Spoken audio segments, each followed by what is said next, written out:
السلام علیکم زه یم هورم سي زما طرف ته ټول پښتنو ته اختر مبارکي دا زمونږ ماما زمونږ راغلی دی جاهیان وروڼه ټول زموږ خوشحاله دي ستاسو ډېرې مهرباني زه ستاسو ته لاس ما ته یو ښځې ټېلیفون کړی کال دوه مخکې په ټېلیفون ما ته څه وایي زه راته هلکه یو څو جلکۍ ویم ښه بیانونه به نور علما درته وکړي ما ته وایي چې یو تپوس ته نه کومه چې د یو سړي له څلور ښځې جایز دي نو د یو ښځې له څلور خاوندان ولې منه دي ما شل خوکه منه دي شل خوکه 50 خوکه شوق دی نو پوره کوه موږ درته څه وایو خاون ورته وایه او زوج ورته مه وایه میړه چې څه ته وایي په پښتو کې میړه ورته مه وایه او چې څومره کې تکړه شه نه وي تا له غوسه درله مې تا نه دا تپوس کوم چې ته مسلمان یې که غیر مسلمه نه وي الحمدلله الحمدلله زه مسلمان یم مې چې ته مسلمان یې نو قرآن او سنت یو څو دلیل معتایتونه او یو څو حدیث به ورته وي نه وي خلک دا تپوسونه کوي ما وی وایرس تا کې پراته خلک هسې بانه کوي لکه یو سړي ښځې له طلاق ورکوي مونږ ته ټېلیفونو کې یو سړی دی که داسې طلاق یې ورځي هغه سړی راوله یاره وي ما پرسته ما پرسته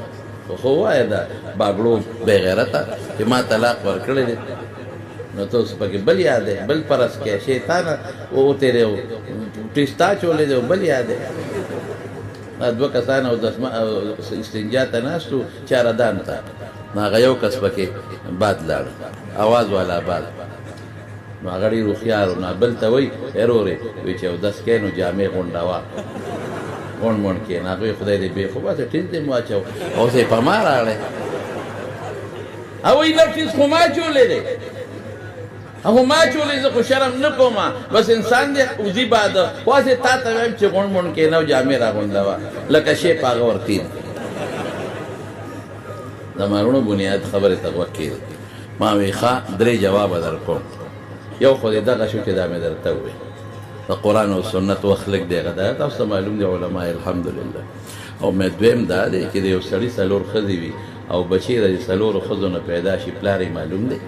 چې دغه ګلدین کاکې پلار دی او نسب یې معلوم شو چې دغه یې پلار دی د هغه نه نسب او میراث هم معلوم شو دغه یې مور دی او دغه یې پلار دی او که سړی یو ښځه یوی او خاوندان یې څلوري نو د ده پلار څوک شو نسب یې چا نه ثابت شو میراث به د چا نه وړي مې دا دې واورېدل مې درېیمه ووایه مې درېیم دا فطري تقاضا ده چې سړی به یو یو ښځې به ډېري مې چرګانو ته چرګ یوي چرګې ډېري که نه خبره لوړې ده په کور کې وګورئ تاسو هلکه تاسو خو پوهېږئ که کور کې چرګې ډېرې وي که چرګ ډېرې چرګان ډېرې چرګ یوي او چرګ او چې دویم چرګ دې راوسته د دې مخکني چرګ دې قلقتو ته ګوره هغه د ضربه یضربه او د قال یقولو ګردان یې شروع کړي قال یقولو ګردان چې د حد نه وته چې دا خو زما قوم دې ته پکې د کبې راوي پوه شئ په خبره نه پرېږدي یو سړی او مې په ګډانو کې وګوره نر به یوي او ښځې به ډېرې او په اوښانو کې وګوره فحل یو نر به یوي او نورې به ډېرې دا قانون فطري دی او مې درېیم وروي بس یې کا مې و درېیم خطرناک دی وي نه بس پېښ ومه دا څه خبرې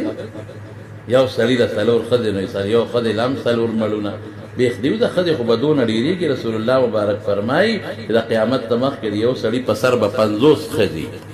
د 50 طلبه 100 مړونه ستا پلار را پیدا یو یو له څلور څنګه نه را پیدا میرا جسم اور میری مرضی اسلام کې زما حق نشته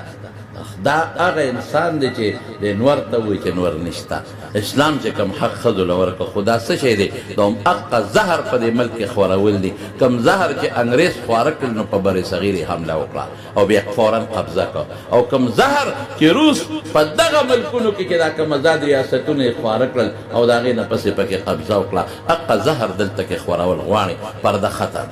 پردې ته پکې څه ضرورت دی ما وی کیله چې په پوستکي کې بندې دا کیله ده او چې پوستکي ته لر کنو بیا مچانو ته او ماشو ته ګوره په 2 منټه کې بس خای کم جوس چې دا غنی په نل کې دنه دي نو محفوظ دي پورې کېده ډیران د پاسه یې کېده دا د الله په ګیلاس کې بندي دا به خاکېږي نه او چې دغه جوس دی د ګني د بند نه وویستل ته یې مخامخ کېده هسې په کوټه کې نو مازدیګر به یې زګونه کړي اوس خاص شوي ښځه خو هغه ده چې په پرده کې بندي ما خو نه دي ویلې الله فرمایي یا ایها النبي قل لازواجک وبناتک ونساء المؤمنین یدنین علیهن من جلابیبهن او ته پردې ته ظلم ته نکاح ته ظلم